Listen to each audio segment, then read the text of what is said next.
Et pour en parler, j'accueille tout de suite Rémi Bertolon. Rémi, tu produis et animes le programme Rémi et Jam pour les mornings et drive des radios locales. Et tu reçois maintenant Hugues Devezin pour parler du FSER. Et oui, Olivier, dans CFM dans le Sud-Ouest, avec plein d'autres radios évidemment. Hugues Devezin est avec nous pour en discuter. Hugues, bonjour. Oui, bonjour. Vous connaissez très bien les dossiers et c'est pour cela qu'on voulait vous avoir avec nous. C'est la deuxième fois en un an qu'on essaye de réduire fortement le fonds de soutien. Quel est le moral dans les équipes des radios associatives ? J'imagine que c'est compliqué. Le moral, il est énervé, quelque peu dégoûté par les dispositifs récurrents de destruction du fonds de soutien à l'expression radiophonique, surtout quand on sait que nos radios évoluent depuis, en ce qui concerne CFM Radio, depuis 44 ans et que nous remplissons la totalité de nos missions. Et voilà, on est très énervé et très fatigué pour rien vous cacher. Alors quand c'est rentré dans l'ordre l'année dernière, on était en contact avec beaucoup de radios associatives qui nous disaient on va voir l'année prochaine ce que ça va donner. On pensait pas, j'ai l'impression qu'on pensait pas que ça aille encore plus loin dans la proposition finalement. Les radios associatives, peut-être, moi j'étais persuadé du contraire.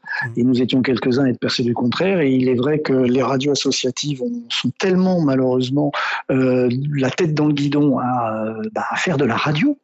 Sur le terrain, avec leurs bénévoles, avec leurs salariés, à répondre à des problématiques extrêmement précises sur leurs émetteurs, sur la constitution de leurs programmes, et ont assez peu de moyens, ce qui fait qu'elles sont toujours en tension. Donc la préoccupation de ces radios, s'en remettant à leurs représentants et puis à la confiance qu'ils peuvent avoir en l'État et en le ministère de la Culture, elles espéraient que l'affaire était, entendue et qu'elles avaient un peu de répit, en tout cas au moins jusqu'au présidentiel. Visiblement, c'était pas le cas.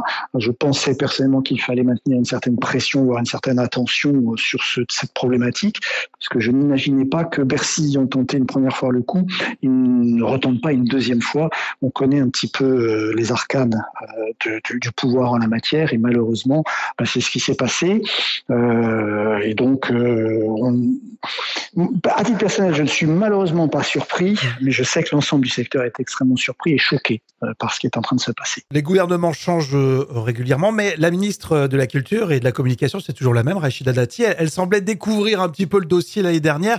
Là, elle est au fait de l'actualité. Vous avez eu des retours du ministère de la Culture ?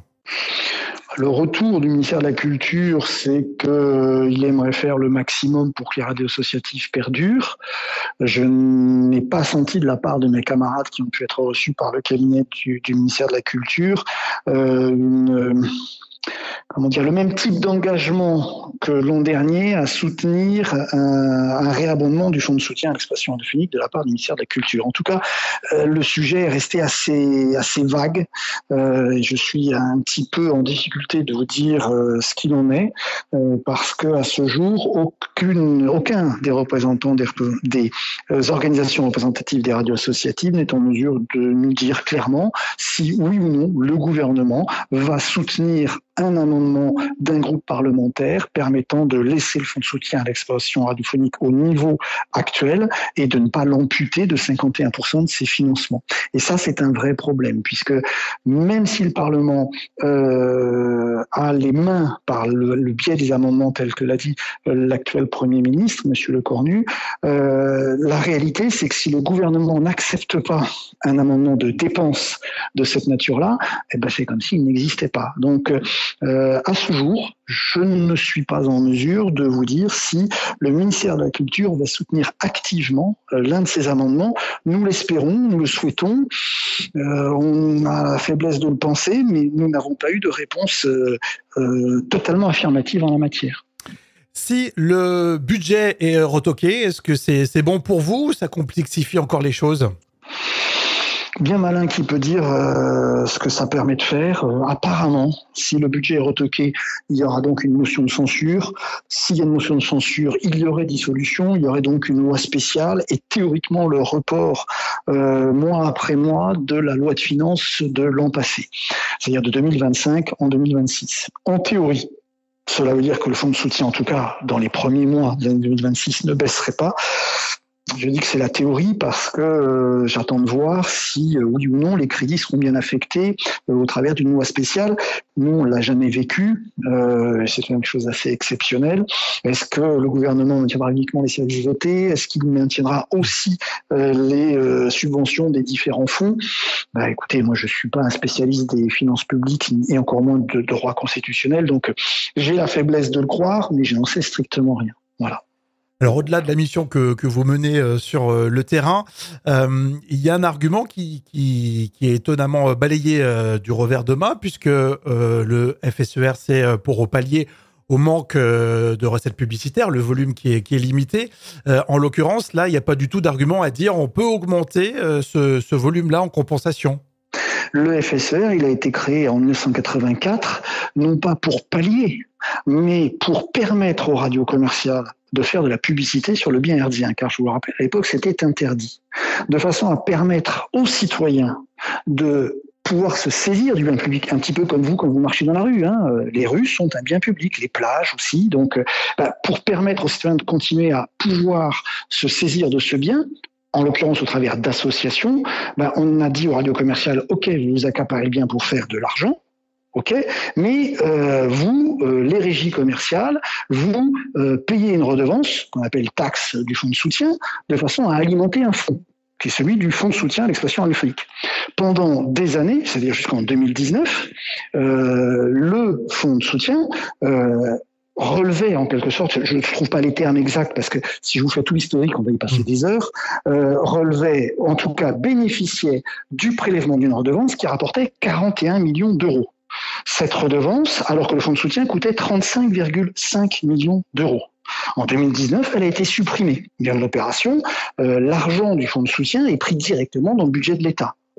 Voilà la réalité. Et pourquoi est-ce que nous, radios associatives non commerciales, bénéficions de ce fonds de soutien? Parce que le fait est, on s'interdit de faire plus de 20% de publicité à l'antenne et par conséquent, on utilise ces fonds pour répondre à nos missions de communication sociale de proximité, ce qui correspond à la loi modifiée en 2000.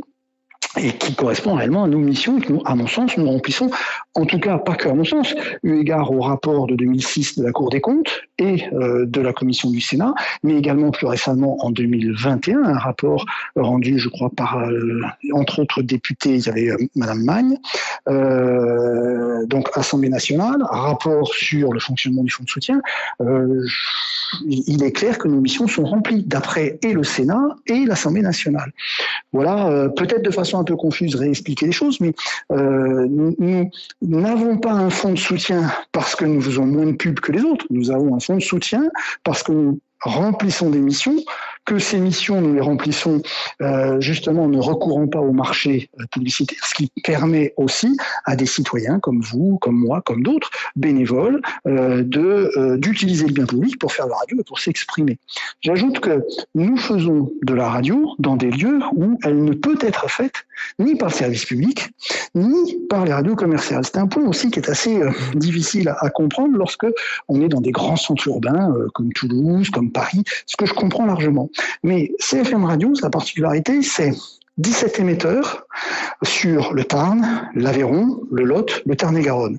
Mais où sont nos radios? Elles sont à Caylus, à Cordes, à Lacaune, c'est-à-dire des villes qui font entre 800 et 2500 habitants. Comment faites-vous une radio digne de ce nom dans des villes et des villages de la ruralité en ne recourant qu'au marché publicitaire? Il n'existe pas le marché publicitaire dans ces zones-là. Et pourtant, ces gens ont aussi le droit de se saisir du bien public qu'est le bien hertzien pour s'exprimer, créer du lien social, etc., etc. Et c'est ce que nous faisons. Donc, sans fonds publics, ces territoires deviennent invisibles au niveau hertzien et dans la radio. C'est aussi bête que ça. Ce qui ne veut pas dire que le service public ne joue pas son rôle, il le joue à son niveau. Ça ne veut pas dire que les radios commerciales, c'est le diable, c'est pas le cas, mais à chacun son rôle. Et le nôtre, c'est aussi d'être sur des territoires qui sont, on va dire, plus éloignés de certains centres d'intérêt, et en tout cas en ruralité. Je pourrais vous donner plein d'exemples. Si nous n'étions pas subventionnés, comme d'autres activités en ruralité, nous ne pouvons pas exister. Or, il se trouve que la réalité existe en France. Merci pour cette précision, Hugues. Effectivement, à chacun son rôle. L'année dernière, on avait senti un engouement auprès des élus de terrain, les députés, les maires également. Est-ce que pour cette année, pour ce nouveau dossier, là aussi, vous sentez une réaction ou c'est plus timide ? Alors, on a une réaction extrêmement rapide de 80% des élus. Je parle, en tout cas en ce qui concerne CFM Radio et les 4 départements dont je viens de vous parler, y compris des messages de sympathie, au-delà même de leur volonté de déposer des amendements. Volonté de déposer des amendements qui, clairement, ont été suivis. C'est ce que j'étais en train de lire sur Internet, en fait, puisque vous pouvez regarder les amendements déposés à l'Assemblée nationale. Maintenant, ce que j'ai ressenti de la part des élus, c'est une très, très grande lassitude. C'est-à-dire la lassitude dont je vous ai parlé pour les radios associatives, elle touche aussi les élus. Et je ne vous donnerai pas de nom, mais j'ai 2 députés qui m'ont écrit noir sur blanc. On y va, mais ça va être difficile cette année. Ça va être difficile parce que c'est la 2e fois et l'année prochaine, à tous les coups, ce sera la 3e. Ça va être difficile compte tenu du contexte. Ça va être difficile également compte tenu du contexte politique, pas que le contexte budgétaire.